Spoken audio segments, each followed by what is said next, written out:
Buenos días, Eduardo, y bueno, antes que nada unirme a este festival de abrazos, y yo os mando un abrazo a Aarón y a ti, que sin duda estáis ahí todas las mañanas dándonos un chorro de información sobre muchas cosas.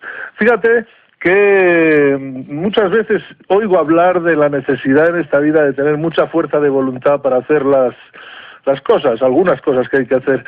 Y me puse a meditar sobre ello, ¿no? Yo muchas veces he dicho que en general lo más importante no es siempre lo que hacemos, sino desde dónde hacemos lo que hacemos. Todos tenemos muchas obligaciones cotidianas creadas por nuestro estilo de vida, por el trabajo, por las necesidades relacionales que nos hemos creado, etcétera, etcétera. Muchas de ellas nos gustan y las hacemos con placer y disfrute, pero otras no. A nadie le gusta todo de su trabajo, o todo de su pareja, o todo de la educación de sus hijos, o del estilo de sociabilidad que ha escogido, etcétera. Y cuando hacemos algo por obligación, sin ganas, deseo ni disfrute, se convierte en una carga. Si por educación o por habernos generado ciertas necesidades vivimos en exceso haciendo cosas que no nos gustan y que en el fondo rechazamos, nuestra vida puede llegar a convertirse en un pesado lastre que arrastramos de forma continua, cotidiana.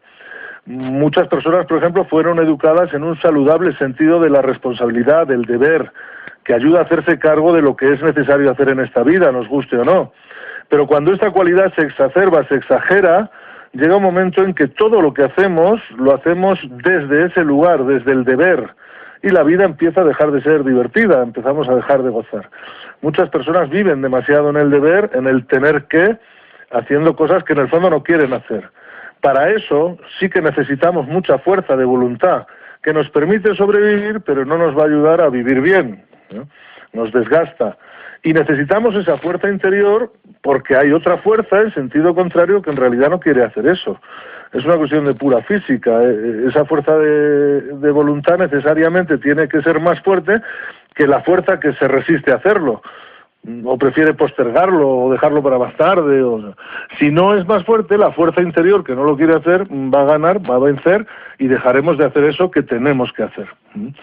O esa fuerza en sentido contrario no es otra cosa, y esto es algo que hay que comprender, que una conversación interna nuestra que camina en sentido contrario, que dice no lo hagas, no me apetece, déjalo para más tarde, qué lata, ¿por qué me toca a mí?, etcétera, etcétera, ¿ya?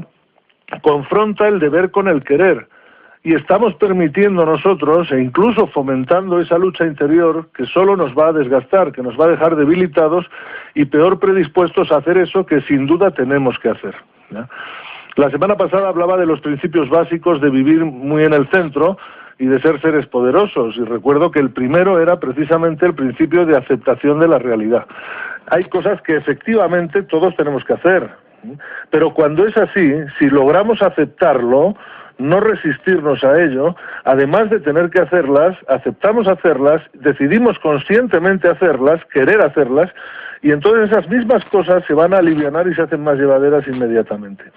Es decir, cuando anulamos esa fuerza interior que no quiere hacerlas, esa conversación interna, y ya no hay ninguna fuerza en contra, solo necesitamos la voluntad para hacer las cosas sin fuerza, ya no hace falta la fuerza. Porque una vez aceptado lo que hay que hacer y abandonada la resistencia de no querer hacerlo, como digo, esa tarea se aliviana, deja de ser una fuente de malestar, de rechazo, puedo mantener mi alegría, y lo más importante de todo es que desde esa aceptación casi siempre es más fácil cambiar o modificar aquella parte de la realidad que sí podemos cambiar. Así que ahí va la idea fundamental. Cuando hay verdadera voluntad de hacer algo, no necesitamos la fuerza de voluntad.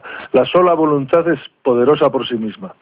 Siempre he dicho que somos seres muy poderosos, pero regalamos ese poder a esa voz interior, a ese asesor interno que se queja de lo que hay que hacer, a esa realidad que no nos gusta, y en lugar de ayudarnos, lo que hacemos es restarnos energía continuamente para afrontar la realidad y hacer lo que hay que hacer.